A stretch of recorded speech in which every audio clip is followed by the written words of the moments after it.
Hey guys, what's up? I'm about to go out flying. I just put Betaflight 4.02 on my Franken quad. It's one that the tune is awful anyway, so I'm like, well, I'm gonna go try that first and see how the new Betaflight works on that Franken quad, since it really can't be all that much worse. So if it improves a little bit, I might come back here and then put it on my other quad too. But I want to make sure I have at least one working, obviously, set up here.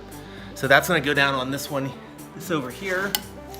So I have a few minutes right now. I am just for more of a channel update. This is the first vlog I've done in about a month or so, and I had another blog before where I talked about losing my job and everything else. So I'm still without a steady 9-to-5 job, but I have got a few freelance gigs going, so that makes me, I'm debating what to do about that. So I might just think about why not just do freelance work for a while. So I'm doing freelance writing. So for those of you who might not know, I have a lot of books. I've written books before, usually on technology, and I used to be a blogger. And so now that unemployment ran out, I thought, like, why not try to just do some freelance writing, since I did writing a lot, and I actually like creating content. It's one of the things I didn't like about my last job. It was all like working with data, and it was just kind of like this. There's aspects of it that were okay with the programming and all this other stuff and the people, but like basically, like, I think I'm a content creator, which is one of the reasons why I like to do this channel and all this other stuff. So anyway, so I'm doing a little bit of freelance work, which is great because it allows me to be flexible, which means I can go out flying during the day, I can write articles at night, as long as I can get enough people into my orbit, it's all good. So. But, I'm still open to a bunch of other stuff, and we'll see how this goes. I'm not sure, I've never tried to do freelance work before other than a few things here and there in my last job. But as far as flying, I'm going right back out now. It's just like I said, I'm going to try a new Betaflight install, and I'm going to just go down to the park, which is usually empty during the day. There's only really one place I can fly during the day. Just to give that a test. I'm going to send some GoPro footage here to the end of this vlog, so you'll see how it goes. I did a test hover, and it did work. It didn't shoot up to the moon or anything else like that yesterday, but since it was raining, I couldn't really test the tune or anything like that. I left everything at default, so it's possible it won't fly good, but I'll have to go back to the GitHub repository and find the better settings. But I'm hoping that the defaults will work the way it does. When I updated my Betaflight settings, I made sure not to copy my tune into the new one. So, okay, so I'm gonna go cut to that now. I'm gonna drive down to the park, and then let's see what Betaflight 4.02 looks like. Talk to you guys later.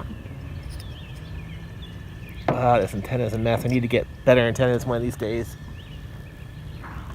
All right, guys, so I'm starting the test now. I'm going to do a few simple maneuvers and then just take a look at what the GoPro footage looks like, and I guess you guys can do a ride along with me. So I'm turning it on. And I'm pretty sure my phone just fell down. Hopefully it's recording all this. So the first thing I'm going to do is just, obviously it works, so that's like the number one thing. It hasn't shot up to the moon yet. I was going to do a few lazy orbits around this field, just to make sure that this is working. So this is, again, the updated 4.02 Betaflight. And this is just a field I go to. It's one of the few fields that you can fly in my neighborhood that are unoccupied during the day, which is really great. So, but I'm actually just flying around the parking lot now, and I'm going to go now do a few like maneuvers just to see what the tune looks like. So this was working pretty well. I mean, this is a Franken quad, so there's 3 different kinds of motors. But it looks pretty good. I think it might even be a mix of ESCs too. Oh no, actually, I have just my Wraith 32, so that part is kind of clear and dry. But this is basically this quad here is the guts of an old quad I had last year, a racing quad for the Mongoose frame. And since I lost my job, I've been recycling old quads, and this has become my freestyle frame. So it's working pretty well, actually. It worked pretty good on the last Betaflight too, all things considered, but this one's flying like a real freestyle quad. Actually pretty smooth. So I'm going to go into the main part of the field and try some maneuvers here. So just going to do a roll. Looks good. Took a little teeny bit of a have a bounce back kind of. I'm not sure. See, one of the things I don't like about the new Betaflights, I'm not sure how to tune it. This is all the defaults. So since it's working okay, I might be able just to leave it alone. I think, I'm not sure if the bounce back is just maybe my, you know, I might need to fly through it a little bit. I'm gonna do a flip. Oops. That was a mess. So I'm not quite used to this new camera angle yet either, so I have a problem actually just coming out of the flips and rolls the right way sometimes, especially flips, because the 10-degree camera angle has made a big difference. Yeah, definitely a big bounce back. But not all the time, so I'm not really going to try to tune it for now. I think I'm actually going to keep flying it and see how it goes. And since it does work, works well enough for me to have something to fly. Oh, I'm going to do a little sort of a split S here. That was nice and smooth. So it seems like part of the problem is I'm doing the juicy flick move, and it requires a lot of these like abrupt movements like this.